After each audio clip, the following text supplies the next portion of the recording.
എല്ലാ വിദ്യാർത്ഥികൾക്കും പുതിയൊരു വീഡിയോയിലേക്ക് സ്വാഗതം. ഈ വർഷത്തെ കേരള യൂണിവേഴ്സിറ്റി ഡിഗ്രി കോഴ്സുകളിലേക്കുള്ള ഫസ്റ്റ് അലോട്ട്മെൻറ്റ് റിസൾട്ട് ഇന്ന് പ്രസിദ്ധീകരിക്കും. ഇന്ന് വൈകുന്നേരം 5 മണിയോടെ വിദ്യാർത്ഥികൾക്ക് നിങ്ങളുടെ ഈ വർഷത്തെ കേരള യൂണിവേഴ്സിറ്റി ഡിഗ്രി കോഴ്സുകളിലേക്കുള്ള ഫസ്റ്റ് അലോട്ട്മെൻറ്റ് റിസൾട്ട് അറിയാൻ സാധിക്കുന്നതാണ്. അപ്പോൾ ഇതുവരെ കേരള യൂണിവേഴ്സിറ്റിയിലെ ഡിഗ്രി കോഴ്സിന് അപേക്ഷ സമർപ്പിക്കാൻ പറ്റാതിരിക്കുന്ന വിദ്യാർത്ഥികൾക്ക് എപ്പോഴാണ് രജിസ്ട്രേഷൻ ചെയ്യാൻ പറ്റുക എന്ന് വിദ്യാർത്ഥികൾ ചോദിച്ചിട്ടുണ്ടായിരുന്നു. അപ്പോൾ വിദ്യാർത്ഥികൾക്ക് ഈ ഒരു സെക്കൻഡ് അലോട്ട്മെൻറ്റിന് ശേഷമാണ് നിങ്ങൾക്ക് ഈ ഒരു കേരള യൂണിവേഴ്സിറ്റി ഡിഗ്രി കോഴ്സുകളിലേക്കുള്ള അപേക്ഷ സമർപ്പിക്കാൻ സാധിക്കുക. അതുപോലെ തന്നെ വിദ്യാർത്ഥികൾക്ക് നിലവിൽ ഇന്ന് ഫസ്റ്റ് അലോട്ട്മെൻറ്റ് അതുപോലെ കണ്ണൂർ യൂണിവേഴ്സിറ്റിയുടെ ആ ഒരു രജിസ്ട്രേഷൻ ഇന്നാണ് അവസാനിക്കുന്നത്. അതായത് ജൂൺ 18-ാം തീയതി വൈകുന്നേരം 5 മണി വരെയാണ് കണ്ണൂർ യൂണിവേഴ്സിറ്റിയുടെ രജിസ്ട്രേഷൻ. അപ്പോൾ ആ ഒരു യൂണിവേഴ്സിറ്റിയിൽ രജിസ്ട്രേഷൻ ചെയ്യാൻ ആഗ്രഹിക്കുന്ന വിദ്യാർത്ഥികളുണ്ടെങ്കിൽ നിങ്ങൾക്ക് അങ്ങനെ രജിസ്ട്രേഷൻ ചെയ്യാവുന്നതാണ്. അതുപോലെ തന്നെ വിദ്യാർത്ഥികൾക്ക് കേരള യൂണിവേഴ്സിറ്റിയുടെ ഫസ്റ്റ് അലോട്ട്മെൻറ്റ് റിസൾട്ട് ഇന്നാണ് പ്രസിദ്ധീകരിക്കുക. അപ്പോൾ admission.keralauniversity.ac.in/FIUGP 2025/index.php എന്നുള്ള ലിങ്ക് മുഖേന നിങ്ങൾക്ക് ഈ ഒരു പേജിലേക്ക് പ്രവേശിക്കാവുന്നതാണ്. അപ്പോൾ വിദ്യാർത്ഥികൾക്ക് ഈ ഒരു അലോട്ട്മെൻറ്റ് പരിശോധിക്കുന്നതിനായിട്ട് നിങ്ങൾ ചെയ്യേണ്ടത് ഇത്രമാത്രമാണ്. ഇവിടെ ആപ്ലിക്കൻ ലോഗിൻ എന്ന് പറഞ്ഞുകൊണ്ട് കൊടുത്തിട്ടുണ്ട്. അവിടെ നിങ്ങളുടെ ആപ്ലിക്കേഷൻ നമ്പർ കൊടുക്കുക, പാസ്വേഡ് കൊടുക്കുക, ലോഗിൻ ചെയ്യുക. അഥവാ നിങ്ങൾ പാസ്വേഡോ അല്ലെങ്കിൽ ആപ്ലിക്കേഷൻ നമ്പറോ മറന്നു പോയിട്ടുണ്ടെങ്കിൽ ഫോർഗോട്ട് പാസ്വേഡ് ഓപ്ഷൻ കൊടുത്തിട്ടുണ്ട്, അതിൽ ക്ലിക്ക് ചെയ്യുക. അതിനുശേഷം നിങ്ങൾ എൻ്റർ മൊബൈൽ നമ്പർ അതുപോലെ തന്നെ സെലക്ട് കാറ്റഗറി എന്ന് പറഞ്ഞുകൊണ്ട് കൊടുത്തിട്ടുണ്ട്. ഇവിടെ ഫോർഗോട്ട് ആപ്ലിക്കേഷൻ നമ്പർ, അത് ആപ്ലിക്കേഷൻ നമ്പറാണ് മറന്നു പോയതെങ്കിൽ അതിൽ ആ ഒരു ഫോർഗോട്ട് ആപ്ലിക്കേഷൻ നമ്പർ ക്ലിക്ക് ചെയ്യുക. ഫോർഗോട്ട് പാസ്വേഡ് ആണെങ്കിൽ അതിൽ ക്ലിക്ക് ചെയ്യുക. അപ്പോൾ ഞാനിപ്പോൾ ആപ്ലിക്കേഷൻ നമ്പർ ആണെങ്കിൽ അത് ക്ലിക്ക് ചെയ്യുന്നു, അതുപോലെ മൊബൈൽ നമ്പർ കൊടുക്കുന്നു. അപ്പോൾ അതിലേക്ക് ആ ഒരു പാസ്വേഡ്, അതായത് ഈ ഒരു രജിസ്ട്രേഷൻ ചെയ്യുമ്പോൾ നൽകിയ മൊബൈൽ നമ്പറാണ് ഇവിടെ കൊടുക്കേണ്ടത്. അതിനുശേഷം നിങ്ങളുടെ ആ ഒരു മൊബൈൽ നമ്പറിലേക്ക് SMS ആയിട്ടോ മറ്റോ ആ ഒരു ആപ്ലിക്കേഷൻ നമ്പർ ലഭിക്കുന്നതായിരിക്കും. അപ്പോൾ ഇത്ര മാത്രമാണ് ഈ ഒരു ആപ്ലിക്കേഷൻ നമ്പർ അതുപോലെ പാസ്വേഡ് മറന്നുപോയാൽ നിങ്ങൾ ചെയ്യേണ്ടത്. പാസ്വേഡ് ആണെങ്കിൽ നിങ്ങൾ റീസെറ്റ് ചെയ്യേണ്ടതായിട്ട് വരുന്നതാണ്. കാരണം അടുത്ത പേജിൽ ബാക്കിയുള്ള ആ ഒരു കാര്യങ്ങളൊക്കെ വരുന്നതായിരിക്കും. അപ്പോൾ ആ ഒരു ഡീറ്റെയിൽസൊക്കെ കൊടുത്ത് നിങ്ങൾക്ക് നിങ്ങളുടെ പാസ്വേഡ് റീസെറ്റ് ചെയ്ത് കൊടുക്കാൻ പറ്റും. അതുപോലെ തന്നെ വിദ്യാർത്ഥികളുടെ ഈ ഒരു ഫസ്റ്റ് അലോട്ട്മെൻറ്റ് റിസൾട്ട് ഇന്നാണ് പ്രസിദ്ധീകരിക്കുക. അപ്പോൾ നിങ്ങൾ ചെയ്യേണ്ടത് ആപ്ലിക്കേഷൻ നമ്പർ കൊടുക്കുക, പാസ്വേഡ് കൊടുക്കുക, ലോഗിൻ ചെയ്യുക. ലോഗിൻ ചെയ്ത് കഴിഞ്ഞാൽ നിങ്ങൾക്ക് കാണാൻ പറ്റുന്നതാണ് അലോട്ട്മെൻറ്റ് എന്ന് പറഞ്ഞുകൊണ്ട് കാണാം. അല്ലെങ്കിൽ ആ ഒരു ഹോം പേജിൽ തന്നെ നിങ്ങൾക്ക് കൺഗ്രാജുലേഷൻസ് എന്ന് പറഞ്ഞുകൊണ്ട് ഏത് കോളേജിൽ ഏത് കോഴ്സിലാണ് കിട്ടിയത് എന്നുണ്ടാവും. അപ്പോൾ അതിനുശേഷം നിങ്ങൾ ചെയ്യേണ്ടത് അലോട്ട്മെൻറ്റ് കിട്ടിയിട്ടുണ്ടെങ്കിൽ നിങ്ങൾ യൂണിവേഴ്സിറ്റി ഫീസ് അടക്കണം. യൂണിവേഴ്സിറ്റി ഫീസ് SC/ST വിദ്യാർത്ഥികൾക്ക് 1353 രൂപയാണെന്നാണ് തോന്നുന്നത്. അപ്പോൾ അത് നമുക്ക് നോക്കാം. അതുപോലെ തന്നെ ബാക്കിയുള്ളവർക്ക് ഏകദേശം 2800 രൂപയോളമാണ് ഫീസ് വരുന്നത്. അപ്പോൾ ആ ഒരു കാര്യം നമുക്ക് നോക്കാം. അപ്പോൾ വിദ്യാർത്ഥികൾ ആദ്യം തന്നെ ചെയ്യുന്നത് ഇവിടെ നിങ്ങൾക്ക് അഡ്മിഷൻ ഷെഡ്യൂൾ കൊടുത്തിട്ടുണ്ട്. അപ്പോൾ നിങ്ങൾക്ക് ഈ ഒരു ഫസ്റ്റ് അലോട്ട്മെൻറ്റ് കിട്ടുകയാണ് എങ്കിൽ വിദ്യാർത്ഥികൾ ചെയ്യേണ്ട കാര്യം എന്ന് പറയുന്നത് ഈ കോളേജിൽ നേരിട്ട് പോയിട്ട് വിദ്യാർത്ഥികൾ ടെമ്പററി അല്ലെങ്കിൽ പെർമനൻ്റ് ആയിട്ടോ അഡ്മിഷൻ എടുക്കേണ്ടതായിട്ടുണ്ട്. അപ്പോൾ നിങ്ങൾക്ക് ഫീസ് വരുന്നത് എത്രയാണെന്നുള്ള കാര്യം നമുക്ക് നോക്കാം. ഫീസ് വരുന്നത് നിങ്ങൾക്ക് 1390 രൂപയാണ് SC/ST വിദ്യാർത്ഥികൾക്ക് വരുന്നത്. അതുപോലെ മറ്റുള്ള വിദ്യാർത്ഥികൾക്ക് 2800 രൂപയാണ്. അതുപോലെ തന്നെ SC/ST വിദ്യാർത്ഥികൾ മറ്റു NIOS മറ്റ് സംസ്ഥാനങ്ങളിലുള്ള വിദ്യാർത്ഥികളാണെങ്കിൽ 865 രൂപ. അതുപോലെ മറ്റുള്ളവർ ആണെങ്കിൽ 2275 രൂപയാണ് വരിക. അതുപോലെ തന്നെ വിദ്യാർത്ഥികൾക്ക് അലോട്ട്മെൻറ്റ് കിട്ടിയാൽ നിങ്ങൾ ചെയ്യേണ്ടത് എന്താണ് എന്നുള്ള കാര്യം പറയാം. ആദ്യം നിങ്ങളുടെ അലോട്ട്മെൻറ്റ് പരിശോധിക്കുക. അലോട്ട്മെൻറ്റ് കിട്ടിയിട്ടുണ്ടെങ്കിൽ നിങ്ങൾക്ക് ആ ഒരു യൂണിവേഴ്സിറ്റി ഫീസ് അടക്കുക. നേരത്തെ പറഞ്ഞതുപോലെ 1390 രൂപയാണ് SC/ST വിദ്യാർത്ഥികൾക്ക്. അതുപോലെ ജനറൽ വിഭാഗമാണെങ്കിൽ 2800 രൂപയാണ്. ഇത് നിങ്ങൾ ഓൺലൈനായിട്ട് നിങ്ങൾ അലോട്ട്മെൻറ്റ് ലഭിച്ച പേജിൽ തന്നെ നിങ്ങൾക്ക് പേയ്മെൻറ്റ് ചെയ്യാനുള്ള ഓപ്ഷൻ ഉണ്ടാവും. അപ്പോൾ അതുവഴി നിങ്ങൾ പേയ്മെൻറ്റ് ചെയ്യുക. പേയ്മെൻറ്റ് ചെയ്ത് കഴിഞ്ഞാൽ നിങ്ങൾക്ക് ഒരു അലോട്ട്മെൻറ്റ് മെമ്മോ എന്ന് പറഞ്ഞുകൊണ്ട് അലോട്ട്മെൻറ്റ് മെമ്മോ കിട്ടും. അപ്പോൾ ആ ഒരു അലോട്ട്മെൻറ്റ് മെമ്മോ എടുക്കുക, പ്രിൻ്റ് എടുക്കുക. അതിനുശേഷം നിങ്ങൾക്ക് ഏത് കോളേജിലാണോ കിട്ടിയത് ആ ഒരു കോളേജിൽ പോവുക, അഡ്മിഷനായിട്ട് പോവുക. ചില സമയത്ത് ചിലപ്പോൾ യൂണിവേഴ്സിറ്റിയുടെ സെൻറ്റേഴ്സിൽ പോയിട്ട് അഡ്മിഷൻ എടുക്കണമെന്നാണ് പറയുക.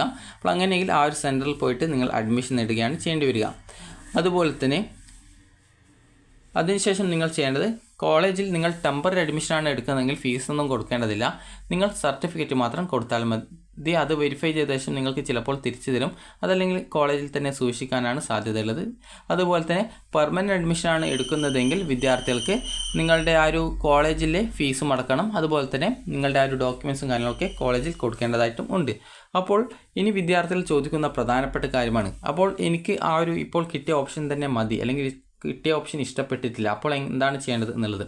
അപ്പോൾ ഒരു വിദ്യാർത്ഥി ഇപ്പോൾ ഒരു 5 ഓപ്ഷൻ കൊടുത്തെന്ന് വിചാരിക്കാം. അപ്പോൾ 5 ഓപ്ഷൻ കൊടുത്ത സമയത്ത് ആ ഒരു വിദ്യാർത്ഥിക്ക് 5ാമത്തെ ഓപ്ഷനാണ് കിട്ടിയതെന്ന് വിചാരിക്കുക. അപ്പോൾ നിങ്ങളിപ്പോൾ ഒരു 10 ഓപ്ഷൻ കൊടുത്തു കഴിഞ്ഞാൽ ഇപ്പോൾ 5ാമത്തെ ഓപ്ഷൻ കിട്ടിക്കഴിഞ്ഞാൽ അതിന് താഴെ 6, 7, 8, 9 അത് ഓട്ടോമാറ്റിക്കലി ഡിലീറ്റ് ആവും. അപ്പോൾ അതുകൊണ്ട് തന്നെ 5ാമത്തെ ഓപ്ഷനാണ് കിട്ടിയതെന്ന് വിചാരിക്കാം.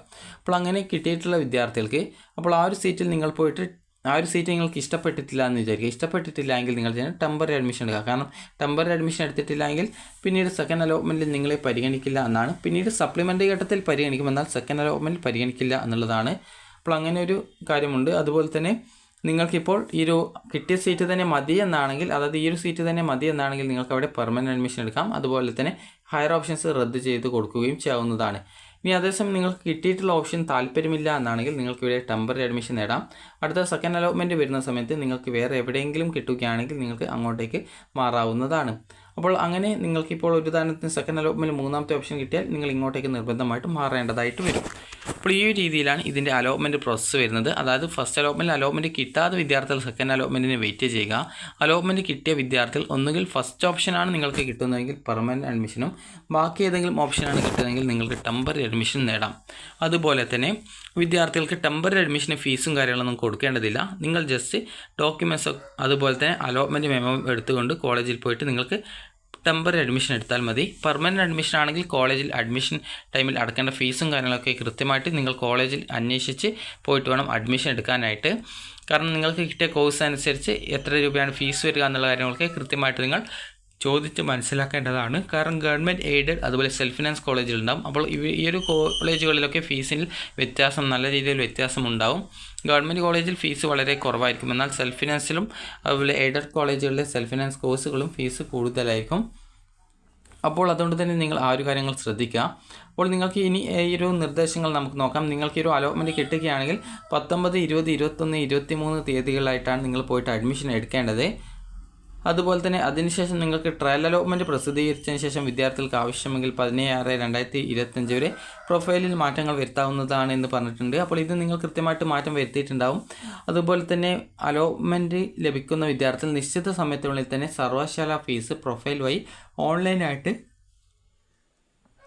അടച്ച ശേഷം അലോട്ട്മെൻറ്റ് മെമ്മോ ഡൗൺലോഡ് ചെയ്ത് അതിൽ പറഞ്ഞിരിക്കുന്ന തീയതിയിൽ കോളേജിൽ ഹാജരായി താൽക്കാലിക സ്ഥിര അഡ്മിഷൻ പെർമനൻറ്റോ അല്ലെങ്കിൽ ടെമ്പററി അഡ്മിഷനോ നേടേണ്ടതാണ്. അലോട്ട്മെൻറ്റ് ലഭിക്കുന്ന വിദ്യാർത്ഥികൾ അലോട്ട്മെൻറ്റ് മെമ്മോയിലെ നിശ്ചിത സമയത്തിനുള്ളിൽ കോളേജിൽ ഹാജരായി അഡ്മിഷൻ എടുക്കാത്ത പക്ഷം രണ്ടാം അലോട്ട്മെൻറ്റിലേക്ക് പരിഗണിക്കുന്നതല്ല. ഓൺലൈൻ ആപ്ലിക്കേഷനിൽ അവകാശപ്പെട്ടിരിക്കുന്ന എല്ലാ ക്ലെയിമുകളും തെളിയിക്കുന്നതിലേക്കോ അസൽ രേഖകൾ അഡ്മിഷൻ സമയത്ത്, അതായത് ഈ ഒരു ഓൺലൈൻ അപേക്ഷയിൽ നിങ്ങൾ പറഞ്ഞിട്ടുണ്ടായിരുന്ന എല്ലാവിധ ഡോക്യുമെൻറ്റ്സും റിസർവേഷൻ ഡോക്യുമെൻറ്റ്സും തെളിയിക്കുന്നതിനായിട്ട് അതിൻ്റെയൊക്കെ ഒറിജിനൽ സർട്ടിഫിക്കറ്റ് നിങ്ങൾ അഡ്മിഷൻ സമയത്ത് ഹാജരാക്കേണ്ടതാണ്. പ്രവേശന സമയത്ത് ഓൺലൈൻ അപേക്ഷാ ഫോമിൽ പരാമർശിക്കാത്ത ക്ലെയിമുകൾ ആദ്യം തെളിയിക്കുന്നതിലേക്കായിട്ടുള്ള രേഖകൾ ഹാജരാക്കിയാൽ പോലും ഈ ഒരു ഘട്ടത്തിൽ പരിഗണിക്കില്ല. അതായത് നിങ്ങൾ ഓൺലൈനായിട്ട് അപേക്ഷ കൊടുക്കുന്ന സമയത്ത് നിങ്ങൾ ആ റിസർവേഷൻ ഡോക്യുമെൻറ്റ്സിൻ്റെ ഡീറ്റെയിൽസ് കൊടുത്തിട്ടില്ലെങ്കിൽ അങ്ങനെയുള്ള ഡോക്യുമെൻറ്റ്സ് അഡ്മിഷൻ സമയത്ത് നിങ്ങൾ കൊണ്ടുപോയാൽ അത് സ്വീകരിക്കില്ല എന്നാണ് പറഞ്ഞിട്ടുള്ളത്. അതുപോലെ തന്നെ ഇന്ത്യൻ സിറ്റിസൺ ആയിട്ടുള്ള വിദ്യാർത്ഥികൾ മാത്രമേ ഈ ഒരു ഏകജാല സംവിധാനത്തിൽ പങ്കെടുക്കാൻ, അതായത് അപേക്ഷിക്കാൻ പാടുള്ളൂ.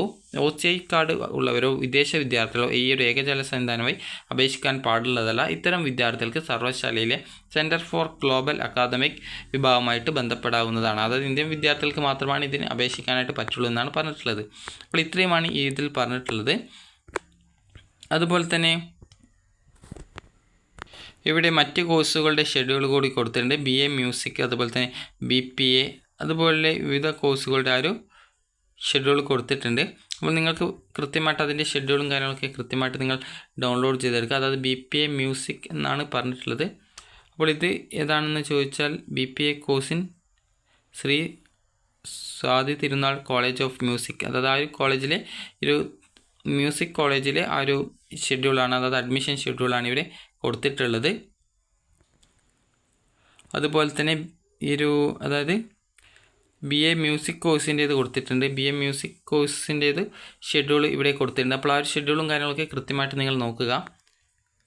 അപ്പോൾ ഈ ഒരു BA മ്യൂസിക് കോഴ്സിൻ്റേത് ആ ഒരു ഡിപ്പാർട്ട്മെൻ്റ് അല്ല, ഈ ഒരു വിവിധ കോളേജുകളിൽ ഈ ഒരു BA മ്യൂസിക് കോഴ്സ് ഉണ്ട്. അപ്പോൾ ആ ഒരു കോഴ്സുകളിലേക്കുള്ള അഡ്മിഷൻ ഡീറ്റെയിൽസാണ് ഇവിടെ കൊടുത്തിട്ടുള്ളത്.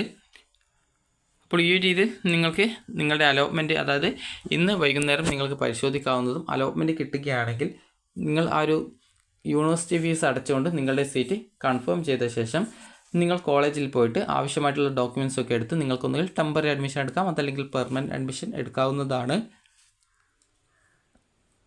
അപ്പോൾ വിദ്യാർത്ഥികൾക്ക് ഈ ഒരു വീഡിയോ ഉപകാരപ്രദമായിട്ടുണ്ടെങ്കിൽ ലൈക്ക് ചെയ്യുക, ഷെയർ ചെയ്യുക. Thank you for watching.